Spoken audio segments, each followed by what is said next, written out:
Man, what a week we had last week, folks.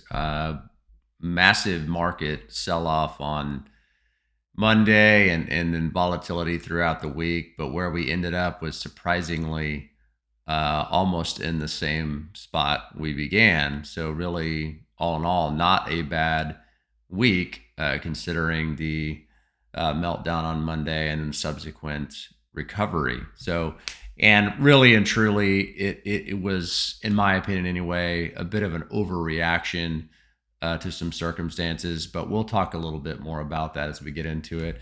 Okay, folks, this is your Market in Minutes report. I'm Mike Minter, Chief Investment Officer with Financial Synergies, and we're looking back on last week, August 5th through the 9th. So let's get into the numbers here. Let's see what actually occurred.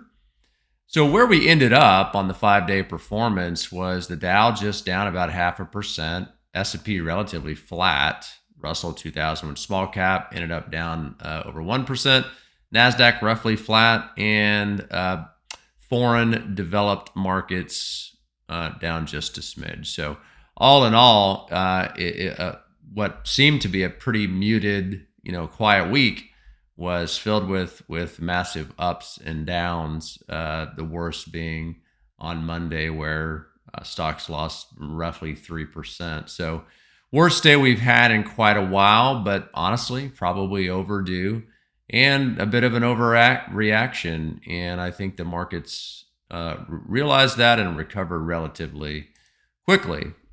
So if we look at the year-to-date performance, still in very strong standing. I mean, my gosh, you got the S&P 500, the broad market still up over almost 13%. Small cap has dropped off a bit after having just a really just meteoric rise a few weeks back, has kind of tailed off since then as some other worries have kind of crept into the market, and that last week being one of those with the meltdown, those got hit a little bit harder and didn't quite have the recovery. So Nasdaq again flat on the week and also up 12% on the year. Very, very strong. We've seen kind of a rotation out of tech these last few weeks, so that's why you're seeing actually Nasdaq now up less than the S&P 500, which has not been the case for most of the year or the past couple of years really. MSCI EAFE, which again is the foreign developed stocks, is up about 4.5%. And let's now flip over to rates. This is where it really starts to get interesting. Rates have really taken a fall here. So the 30 years at 4.2, 10-year now down below 4%, kind of that bellwether marker there, and the 2-year roughly at 4%.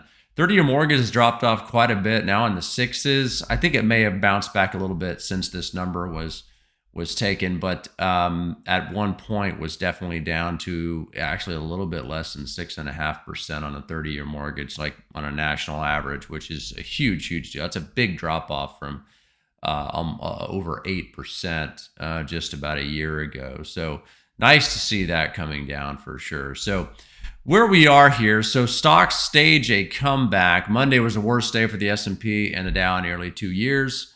Recession talk grew louder, and investors took this just all over risk off position, and everything just basically sold off. On Monday, the Japanese market had its worst drop since 1987, I think it lost almost 13%, as market participants unwound positions from a popular trading strategy called a carry trade amid a global sell-off in stock prices. Guys, if you want a bigger explanation on that whole carry trade thing, see my video blog from last week, and also a blog on Thursday or Friday, a written version of that, and it'll explain the carry trade. I'm also going to do a more in-depth blog on just the carry trade to kind of get into the mechanics of it for those of you that want to nerd out on that. But on Thursday, initial jobless claims fell less than expected, a positive sign for the labor markets, which quieted some of the recession talk. Also, as the week progressed, there was growing speculation that the July jobs report was just more of an outlier than a lead indicator of a pending recession. So I think, again, a bit of an overreaction there. So by Friday's close, all three major averages had regained most of the week's losses, and we were in pretty good shape. Mortgage update. So again, we touched on this on the first slide, but last Thursday, the average rate on a 30-year fixed dropped to 6.47%, a 15-month low. That's fantastic for home buyers and the housing market.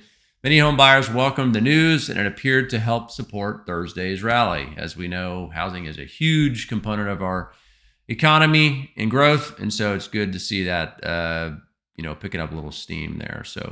But the announcement left some wondering whether rates would continue to trend lower. That remains to be seen. So mortgage rates are tied to the interest rates set by the Federal Reserve. Not exactly, but they are tied. Some speculated the drop was due to market participants anticipating the Fed would adjust rates in September, which remains anything but certain. But I would say at this point, more likely than not, they are going to lower rates in September, but we shall see. So, what is on deck for the week? So Tuesday we have the PPI, Producer Price Index. Fed official Raphael Bostic speaks. Wednesday, Consumer Price Index, Petroleum Status Report. And Thursday, jobless claims, retail sales, industrial production, business inventories. And we have a couple of Fed officials speaking. And then on Friday, we have housing starts and permits, consumer sentiment, and another Fed official, Austin Goolsbee, will be speaking. So a lot going on this week from a economic standpoint. Not so hot on the earnings front, kind of winding that down. So Tuesday's the Home Depot, Wednesday's Cisco, and Thursday's Walmart, Applied Materials, and Deere and Company. So nothing compared to the earnings we've had over the last few weeks. Just been one report after another. This is a relatively slow week. So appreciate it, folks. As always, here's our contact information. Should you need to get a hold of us for any reason, we'd love to talk to you. Hit that subscribe button below. We'd also love to have you subscribe to our YouTube channel and get all our videos as they come out. And beyond that, folks, hope you have a great week. Here's a little disclosure for you, and we will report back to you next week based on what we're seeing this week. So again, have a good one, and we'll talk soon. Thanks, guys.